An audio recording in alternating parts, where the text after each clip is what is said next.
차경은 양주 단양군 출신으로 자신을 따르는 수백 명의 무리를 데리고 서주목인 도겸을 찾아갔는데 마침 도겸도 단양군 출신이었기 때문에 도겸은 차경이 같은 군 출신이라는 이유만으로 그에게 광릉, 합의, 팽성의 양식을 운반하는 중책을 맡깁니다. 그러나 도겸의 기대와 달리 차경은 제 멋대로 행동하며 함부로 사람을 죽이기 시작했고 새 군에서 오는 물자를 독차지했다고 합니다.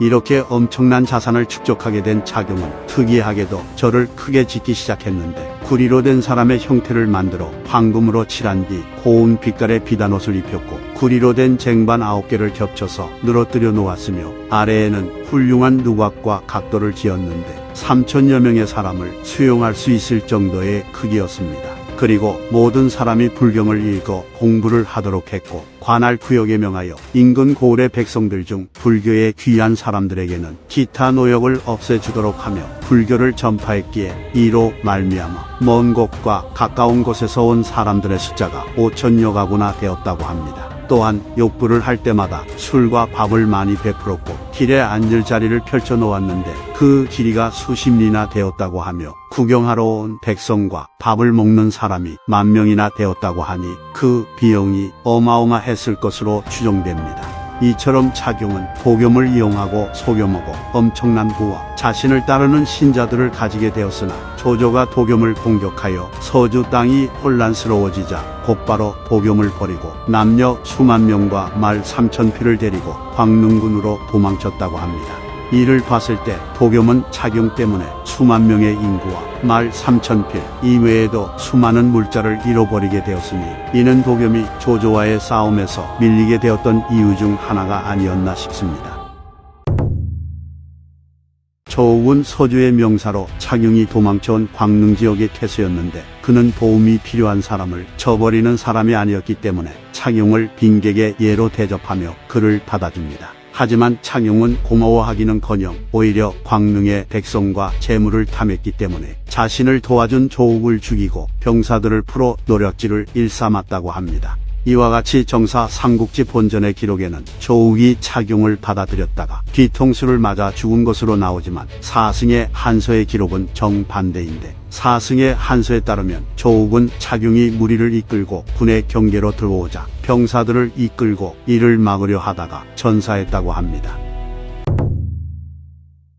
차경은 이번에는 장강을 건너가 양주자사인 유효에게 몸을 의탁했던 것으로 보이는데 그가 유효의 밑으로 들어가는 과정에 대한 기록은 없지만 강표전에서 그가 유효 휘하 장수로 손책과 싸웠다는 기록이 존재합니다. 그리고 차경은 손책에게 부상을 입히는 등 군사적으로 꽤 재능이 있었던 것으로 보이며 결국에는 손책의 계책에 속아 넘어가 크게 패하지만 이후 손책의 공격을 대비해 도랑을 깊게 파고 포루를 높게 고치며 수비를 했기에 손책은 차경의 진영만은 공격하지 않고 내버려 두었다고 합니다.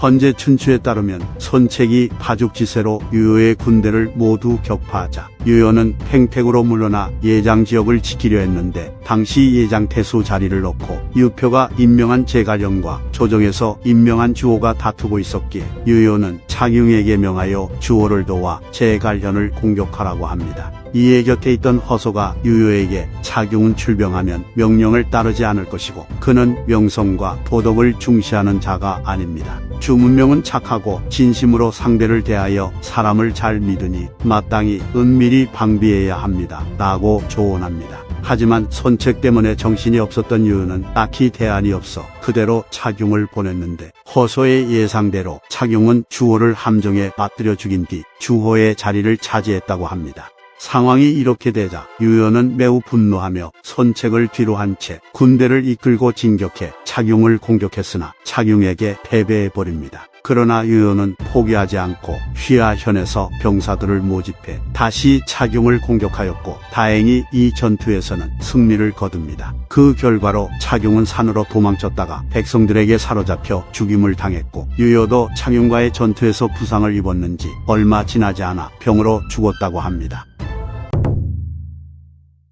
차경은 앞서 언급된 인물들 이외에도 함께 손책과 싸웠던 우문이기도 한 팽성상 설레도 죽였다고 합니다. 차경은 도겸의 환심을 사서 서주 지역의 물자를 운송하는 중책을 맡기도 하고 불교라는 종교를 이용해서 자신을 따르는 수하들을 늘렸으며 서주에서 큰 사고를 치고도 양주자사인 유의 밑으로 들어간 것을 보면 수한 자체는 매우 뛰어난 인물이었던 것 같습니다. 혹자는 유비가 여러 세력을 전전한 것을 두고 그가 역병의 군주라는 우스개 소리를 하곤 하는데 유비는 자신이 몸담았던 세력이 망하기 전에 그것을 알아채고 도망쳤을 뿐 그 세력 안에서 자신의 몫은 했었습니다. 하지만 차경은 자신이 속한 세력 안에서 부패를 일삼고 약탈을 자행하는 등 수많은 해악을 끼치며 배신을 넘어서는 짓들을 자행했기에 차경이야말로 진정한 삼국지의 역병이 아닌가 싶습니다. 이상 삼국지 인물열전 차경편 마치겠습니다. 재미있게 보셨다면 좋아요와 구독, 알림 설정 부탁드립니다. 감사합니다.